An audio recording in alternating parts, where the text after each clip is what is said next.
Transgender यानी किन्नर हमारे समाज का अभिन्न अंग है। कई बार हमारे घरों में आकर हमारी छोटी बड़ी खुशियों को और रंगीन कर देते हैं, आशीर्वाद देते हैं। माना जाता है कि इनका आशीर्वाद किसी भी इंसान के लिए उसकी किस्मत के लिए बहुत अच्छा होता है। पूरे मन से करो तो भाग खुल जाते हैं। लेकिन हाल के दिनों में घरों में आशीर्वाद देने आते इन्हीं किन्नरों के खिलाफ क्राइम बढ़े हैं। लोग इनके साथ बदतमीजी करते हैं, धुतकारते हैं।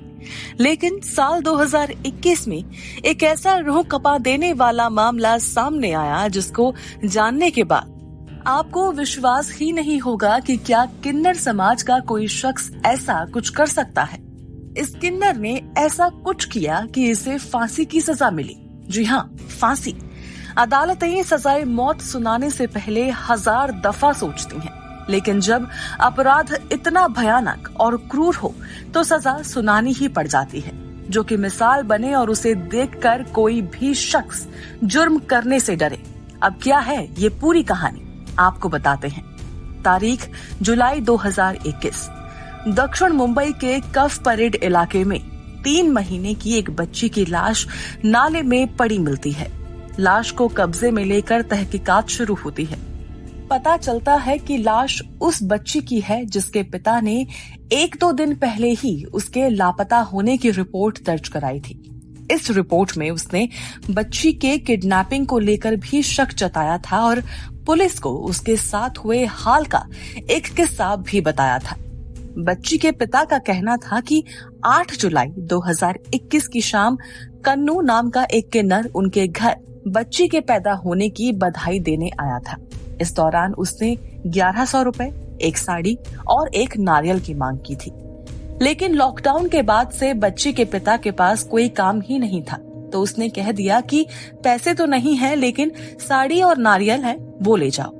पैसों के लिए उसने साफ मना कर दिया। लेकिन कन्नू पैसों की मांग को लेकर अड़ चुका था और अब ये बात बहस में बदल गई। नौबत यहाँ तक आ गई कि कन्नू बच्ची के पिता को धमकाने लगा और इस तरह की बात सुनने के बाद उसे धक्का देकर घर से निकाल दिया। बच्ची के पिता ने बताया कि उसके बाद कई दफे वो उनके इलाके में आता था, उनके घर के पास से गुजरता था और गुस्से में देखता हुआ जाता था। बच्ची के पिता ने कहा कि उसे शक है कि एक दिन मौका पाकर उसने उनकी बच्ची को किडनैप कर लिया है। अब पुलिस ने जैसे ही बच्ची के पिता को शव मिलने की जानकारी दी, उन्होंने तुरंत कन्नू पर बच्ची की हत्या का आरोप लगा दिया। जांच शुरू हुई तो पुलिस पूछताछ के लिए कन्नू के पास गई। पहले कुछ देर उसने पुलिस से कुछ भी नहीं कहा, लेकिन पुलिस ने अपनी भाषा में पूछताछ शुरू की तो उसने जो बताया वो जानकर आप हैरान रह जाएंगे। कन्नू ने वही कहानी बताई जो बच्ची के पिता ने बताई थी। कन्नू ने कहा कि इन सब के बाद उस पे बदला लेने का भूत सवार हो गया था।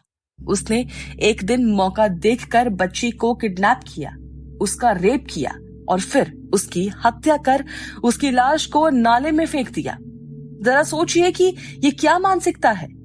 ये क्या मानसिकता रही होगी कि उसने 3 महीने की बच्ची के साथ दुष्कर्म किया। हैवानियत भी कई बार ऐसी घटनाएं देखकर शर्मसार हो जाती होगी कि इंसान क्या से क्या कर दे रहा है। बहरहाल इसके बाद ये मामला कोर्ट पहुंचा, सुनवाई हुई, दलीलें दी गई, जिसके बाद इस साल फरवरी में इस ट्रांसजेंडर को फांसी की सजा दे दी गई। देश में पहली बार किसी ट्रांसजेंडर को फांसी की सजा सुनाई गई थी। मुंबई की सेशन कोर्ट की जज अदिति कदम ने फैसला सुनाते हुए कहा था कि ये rarest of the rare case है। जज का कहना था कि ये एक ऐसा मामला है जो किसी भी बच्ची के माता पिता को झकझोर देगा। तो ये थी इस किन्नर की पूरी कहानी, जिसने न सिर्फ हैवानियत की हदों को पार किया, बल्कि शायद इंसान कहलाने लायक भी नहीं बचा। क्या कहेंगे आप इस केस को लेकर? जरूर शेयर कीजिए हमसे अपने व्यूज अपने कमेंट्स के थ्रू और सब्सक्राइब करना बिल्कुल ना भूलें हमारा चैनल डार्क टेल्स, जहां हम आपके लिए लाते हैं हर रोज कुछ खास तो कुछ खौफनाक क्राइम स्टोरीज।